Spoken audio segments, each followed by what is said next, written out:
अस्सलाम वालेकुम। Chicken Alfaham recipe के बारे में आज मैं अपने दोस्तों के साथ कुछ ऐसी बातें शेयर करूंगा जिसका मेरे बहुत से दोस्तों को पहले पता नहीं होगा।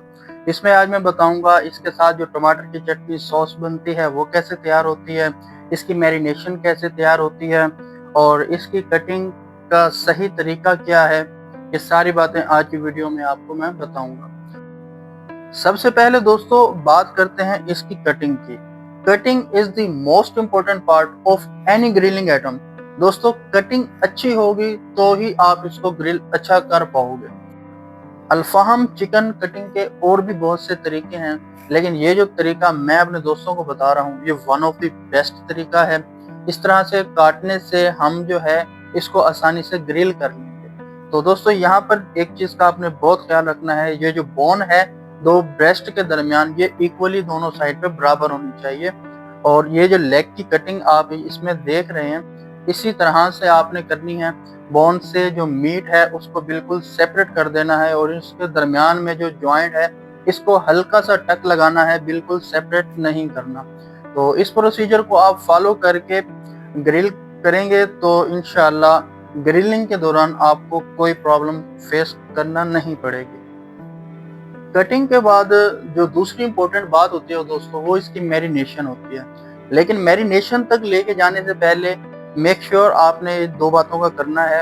कटिंग करने से पहले चिकन को वॉश कर लेना है, वॉश करने के बाद इसको आपने ड्राई कर लेना है। ये काम आपने कर लिए तो उसके बाद दोस्तों अब हम चलते हैं इसकी मैरिनेशन की तरफ। अल्फाम चिकन क्योंकि एक अरेबियन डिश है इसलिए इसकी मैरिनेशन में स्पाइसेस का बहुत कम इस्तेमाल होता है और वेजेस की मदद से दोस्तों इसकी जो मैरिनेशन है उसको तैयार किया जाता है। तो ये जो इंग्रेडिएंट्स मैंने लिए हैं दोस्तों इनकी जो डिटेल है आपको स्क्रीन के ऊपर शो हो रही है। तो यहाँ पर एक दो बातों का आप ख्याल रखिएगा। ये जो ग्रीन चिली इसमें मैं यूज़ कर रहा हूँ और ये इतनी ज़्यादा स्पाइसी नहीं है। तो अगर आपके पास स्पाइसी है तो इसकी क्वांटिटी आपने कम कर देनी है। यहाँ पर मेरे पास जो ग्रीन चिली है वो 100 ग्राम है। अगर आपके पास ज़्यादा तीखी है तो आप 50 ग्राम तक यूज़ कीजिएगा।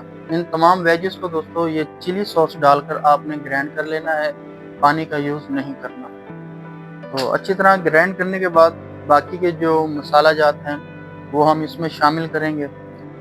इन तमाम वेजेस को अच्छी तरह ग्राइंड करने के बाद अब हम इसमें शामिल करेंगे पेपर पेस्ट। पेपर पेस्ट से दोस्तों एक तो फार्म पे कलर अच्छा आता है और दूसरा इसका अपना ही एक अच्छा फ्लेवर होता है। अब इन तमाम स्पाइसेस को दोस्तों इसमें शामिल करेंगे और अब चिकन को नरम करने के लिए दोस्तों मैं कचरी पाउडर का यूज़ कर रहा हूँ। और अगर आपके पास पपाया पेस्ट है तो 1 से 1.5 टेबल स्पून इस वक्त पर आप वो भी शामिल कर सकते हैं, उससे भी चिकन जो है वो अच्छा सॉफ्ट हो जाता है। तो इन तमाम चीज़ों को दोस्तों इसमें शामिल करके ऑयल आप अपनी मर्ज़ी के मुताबिक कम या ज़्यादा कर सकते हैं, ऑप्शनल है, अगर पसंद नहीं है तो नहीं डालें। ऑयल डालने से ये होता है कि कलर जो है वो बहुत ही अच्छा निकलता है। तो इन तमाम चीज़ों को मिक्स करने के बाद मैरिनेशन को हमने रेस्ट देना है, कम से कम 20-25 मिनट आप इसको दें ताकि हमारी मैरिनेशन सेट हो जाए। तो जैसे हमारी मैरिनेशन सेट हो जाए और चिकन काट कर हमने उसको ड्राई कर लिया है तो अब मैरिनेशन को आपने चिकन के ऊपर अप्लाई करना है। यहाँ पर आपने एक बात का ख्याल रखना है, अपने हाथों को बचाना है क्योंकि चिकन के अंदर जो हड्डियाँ होती हैं वो मिक्सिंग के दौरान हाथों पे लग सकती हैं। चिकन अच्छी तरह मैरिनेट करने के बाद आपने कम से कम 6 घंटे और इससे ज़्यादा जितना आप टाइम देंगे आपका जो चिकन है वो उतना ही अच्छा फ्लेवर निकालेगा। तो बस इसको अच्छी तरह मैरिनेट करें, इक्वली मसाला हर पीस के ऊपर लगा हुआ होना चाहिए। उसके बाद हम इसको रेस्ट देंगे। चिकन की मैरिनेशन सेट होने के बाद दोस्तों अब टाइम आता है इसको ग्रिल करने का। तो ग्रिल करते हुए आपने कुछ बातों का ख्याल रखना है जिससे आपके चिकन का जो कलर है वो ब्लैक नहीं बल्कि एक गोल्डन और खूबसूरत सा कलर निकलेगा। तो अगर अभी तक दोस्तों आपने मेरे चैनल को सब्सक्राइब नहीं किया तो सब्सक्राइब कर लें क्योंकि इस तरह की इन्फॉर्मेशन मैं अपने दोस्तों के साथ शेयर करता रहता हूँ। ग्रिल करते हुए दोस्तों स्टार्ट में कोयलों की जो हीट है वो नॉर्मल रखनी है। स्टार्ट में हीट नॉर्मल रखने से हमारा जो चिकन का कलर है वो एंड में बहुत खूबसूरत आता है। और उसके अलावा जो आपने काम करना है वो ये है कि जैसे ही इसके ऊपर कलर आ जाए तो आपने यहाँ पर इसको फुल नहीं पकाना, तकरीबन 60 से 70% तक आपने इस टाइम पर इसको पकाना है। इसको पकाने के बाद आपने इसका कुकिंग प्रोसेस रोककर एक ऐसे बर्तन में इसको रख देना है जिसको आप कवर कर सकते हैं।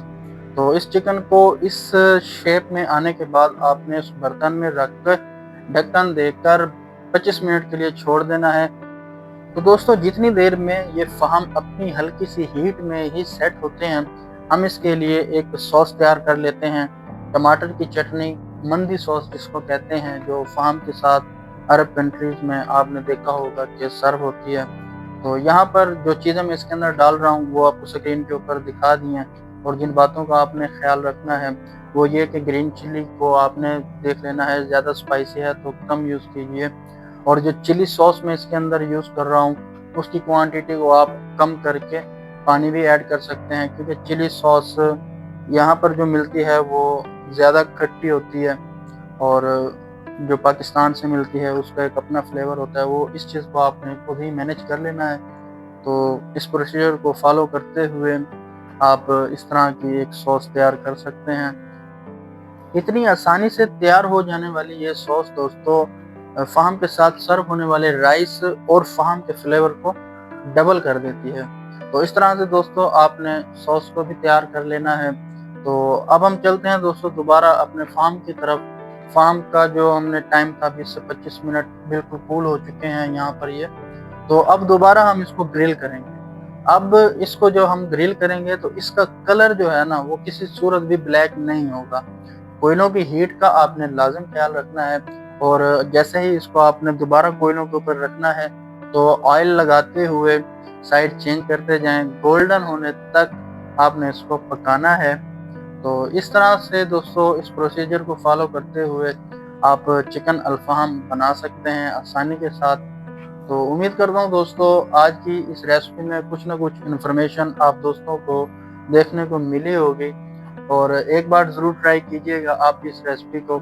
यहाँ पर जो चीज़ आपको मैं एक और बताता जाऊँ वो ये कि अक्सर ब्लड निकलना शुरू हो जाता है लेग वाली साइड से। तो जहाँ से ब्लड निकले आपने लेमन उस जगह पर लगाना है। लेमन लगाने से दोस्तों ब्लड जो है वो निकलना ख़त्म हो जाता है। तो बनाइए इस रेसिपी को, ट्राई कीजिए और मुझे फीडबैक दीजिएगा कमेंट्स के अंदर कि आपने किस तरह से बनाया इस रेसिपी को। अगर किसी किस्म का कोई मसला पेश आए तो आप मुझे कमेंट में पूछ सकते हैं, मैं कोशिश करूंगा कि आपको फुल गाइड करूं।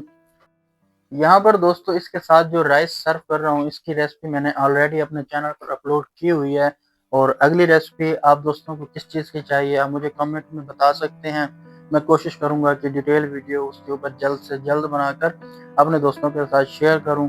तब तक के लिए अल्लाह हाफिज़।